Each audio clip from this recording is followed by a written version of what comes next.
ऐसे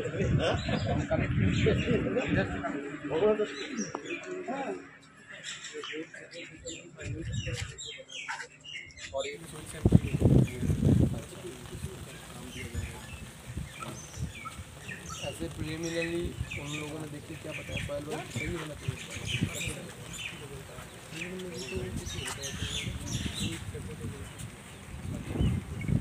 लैंड तो मालिक तो स्टेट गवर्नमेंट है ना, लैंड की मालिक तो स्टेट गवर्नमेंट है, तो उनकी तरफ से कोई आया था?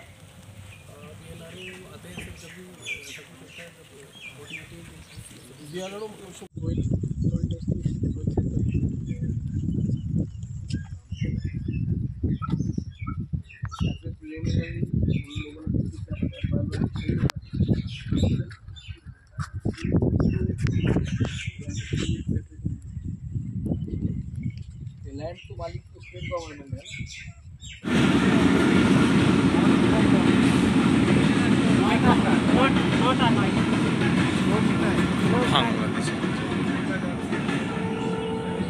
ইন্টিগ্রেটেড চেকপোস্ট আইসিপি তৈরি করছে কেন্দ্র সরকার। রাজ্য সরকারের কাছে প্রায় 100 বিঘে জমি চেয়েছিল, এবং কিন্তু আমরা 25 একর অর্থাৎ 75 বিঘে জমি এখনো পর্যন্ত রাজ্য সরকার চিহ্নিত করেছে এবং দেবে। এখানে হিলিতে বড় একটি আইসিপি হবে, আর ঠিক আইসিপির পাশেই হিলি রেল স্টেশন, সেটাও হবে। আগামী দিনে হিলির মাধ্যমে আন্তর্জাতিক ব্যবসা বাণিজ্য যেন বাড়ে এবং এখানকার মানুষের, এখানকার যুবক যুবতীদের যেন কর্মসংস্থান হয়, তার জন্য এই প্রচেষ্টা চলছে কেন্দ্র সরকারের তরফ থেকে। কেন্দ্র সরকার সমস্ত ফান্ড দেবে এবং আমি সেটাই দেখতে এসেছিলাম। কোন জায়গাটা চিহ্নিত করা হয়েছে সেই জায়গাটা দেখে গেলাম এবং আগামী দিনে এই আইসিপির কাজ যেন দ্রুত গতিতে হয়।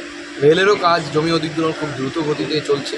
কামারপাড়া পর্যন্ত আগামী 2 মাসের মধ্যে সমস্ত অধিগ্রহণ সম্পূর্ণ হয়ে রেলের হাতে জমি তুলে দেওয়া হবে। তো স্বাভাবিকভাবে আমরা আশা করছি হিলিতে রেলও খুব তাড়াতাড়ি করছে। এই আইসিপি পরিবর্তনের কারণে এবং ঠিক কী কাজে লাগবে? দেখুন, এখন তো আইসিপি বলতে যা বোঝায় সেটা নেই। এখন শুধুমাত্র বর্ডার আছে, আপনারা জানেন সেখানে বিএসএফ এবং কাস্টমস থাকে, তারা চেক করে এবং তাদেরকে ম্যানুয়ালি চেক করতে হয়, ম্যানুয়ালি চেকিং করতে হয়, করে জনসাধারণ আসা যাওয়া করে বাংলাদেশ থেকে ভারতবর্ষে, ভারতবর্ষ থেকে বাংলাদেশে। যখন আইসিপি হয়ে যাবে তখন বড় স্ক্যানিং মেশিন থেকে শুরু করে বড় কর্মকাণ্ড হবে এবং বেশ যেহেতু পরিকাঠামো বেড়ে যাবে, ট্রান্সপোর্টের সুবিধে বাড়বে এবং এর ফলে একাধিক, এখন যেমন যে সংখ্যায় ট্রাক যাচ্ছে তার থেকে অনেক বেশি মালবাহী যানবাহন যেতে পারবে এবং তারা কোনো হ্যাজার্ড ছাড়া, রাস্তায় আটকানো ছাড়া, ঝামেলা ছাড়া, অনেক সময় পেরিশেবল আইটেম থাকে, অর্থাৎ যে আইটেমগুলো দেরি হলে পরে নষ্ট হয়ে যায়, সেই আইটেমগুলো এই নষ্ট হওয়ার হাত থেকে বাঁচবে। এর ফলে যারা রপ্তানি করে, ভারতবর্ষের যারা বিজনেসম্যান আছে যারা রপ্তানি করে, তারা রপ্তানি এখানে বাড়াবেন এবং তার ফলে এখানকার স্থানীয় মানুষের কর্মসংস্থান হয়। অর্থাৎ